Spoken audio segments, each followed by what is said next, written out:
देवेंद्र शर्मा जी, सबसे पहले आपके पास आएंगे और आपका रिएक्शन स्टेटमेंट पे फाइनली क्या है, बिकॉज काफी समय से मार्केट्स इंतजार कर रहे थे कि मिनिस्ट्रीज लगातार कहती भी रही हैं कि नेगोशिएशन जारी हैं, लेकिन आज वो दिन है जब हम 25% टैरिफ का सामना आज से करेंगे और 21 दिन में अगर कोई नेगोशिएशन नहीं होता, कुछ बातचीत यहाँ पर आगे नहीं बढ़ती तो हम 50% की तरफ देख रहे हैं। कैसे देखते हैं आप टैरिफ्स ऑन वन साइड और प्रधानमंत्री की स्टेटमेंट दूसरी तरफ? प्रधानमंत्री की स्टेटमेंट अभी मैंने सुनी and I think there can be nothing more wonderful than what the prime minister has said. और मैं इसलिए कह रहा हूं कि भाई ये हमें मैसेज बहुत क्लियर जाना चाहिए और बड़ी खुशी है कि प्रधानमंत्री ने उतने ही क्लियर शब्दों में ये बात कही है कि we can not compromise on agriculture, fisheries and these related sectors like dairy and so on. बहुत बड़ी, बहुत अहम ये डेवलपमेंट है और मैं ये मानता हूं कि जैसे RCEP से इंडिया ने विड्रॉ किया था, अब टाइम आ गया है कि India should look for different trade partners. We have been unnecessarily being driven into this thing कि अमेरिका से अगर हम आयात नहीं करेंगे या उनको निर्यात नहीं करेंगे तो हमारी इकोनॉमी बैठ जाएगी। I think this was a fallacious argument और प्रधानमंत्री जी ने कहा है, आई थिंक वो बहुत ही इम्पोर्टेंट स्टेटमेंट है और मैं ये सोचता हूं कि आने वाले दिनों में we will try to strengthen our agriculture उस तरीके से कि भी हम इस चैलेंज को मीट कर पाएं। और ये मुश्किल नहीं है, हम घबराएं नहीं। मुझे लगता है कि अब अगर हम 50% हमारे पे उन्होंने टैक्स लगाया तो हमें भी चाहिए कि हम इससे इक्विवेलेंट या उससे ज़्यादा टैक्स लगाएं, क्योंकि हमें घबराने की जरूरत नहीं है। हम कोई ज़्यादा एक्सपोर्ट नहीं करते हैं एग्रीकल्चर का, हमें इम्पोर्ट्स जो हैं उस पर बचाव करना है, क्योंकि असली जो इंटरेस्ट है अमेरिका का वो बड़ी जो कमोडिटीज़ हैं, ये क्या कहते हैं, वॉलनट्स हो गए या आमंड्स हो गए, ये कोई इतना बड़ा इशू नहीं है। इशू उनके लिए है कि वो चाहते हैं कि पहले राइस की सब्सिडीज खत्म हो यानी MSP, और फिर वीट के ऊपर उनका पूरी आंखें लगी हुई हैं। वीट, डेयरी और फिशरीज, ये 3 सेक्टर हैं जिससे हमें अपने सेक्टर्स को बचाव करना है, क्योंकि 50% पॉपुलेशन, मनीषा जी, एग्रीकल्चर से जुड़ी हुई है।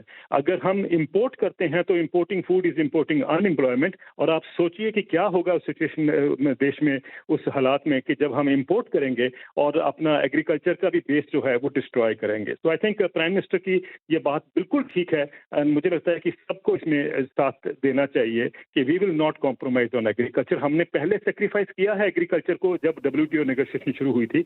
मुझे लगता है कि वो सिचुएशन अब नहीं आनी चाहिए।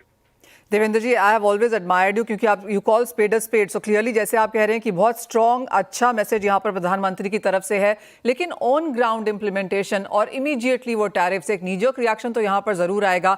नियर टर्म के लिए कुछ कंसर्न्स बन सकती हैं, लॉन्गर टर्म आप कहेंगे, जिस तरह से प्रधानमंत्री जी ने कहा है बहुत काम ऑन ग्राउंड करना होगा ये सब कुछ अचीव करने के लिए? देखिए, इसमें तो कोई दो राय नहीं है कि हमें बहुत काम करने की जरूरत है और पहले भी बहुत काम करने की जरूरत है, जो हमने नहीं की, इतने 70 सालों में हमने नहीं की। अब मुझे लगता है कि टाइम आ गया है कि वो हमें करने की जरूरत है, एक बात। दूसरी बात यह है कि अभी टैरिफ तो कल ही अनाउंस हुए हैं, तो I think it will take some time to analyse कि भी उसका कितना नुकसान किस सेक्टर को होगा या किस सेक्शन को होगा, वो तो एक बात है। लेकिन हम ये ना भूलें कि एग्रीकल्चर में हम अगर ऑफिशियल डाटा भी देखते हैं तो 46% पॉपुलेशन इन्वॉल्व है और जो वर्कफोर्स है जो उसमें एंगेज है।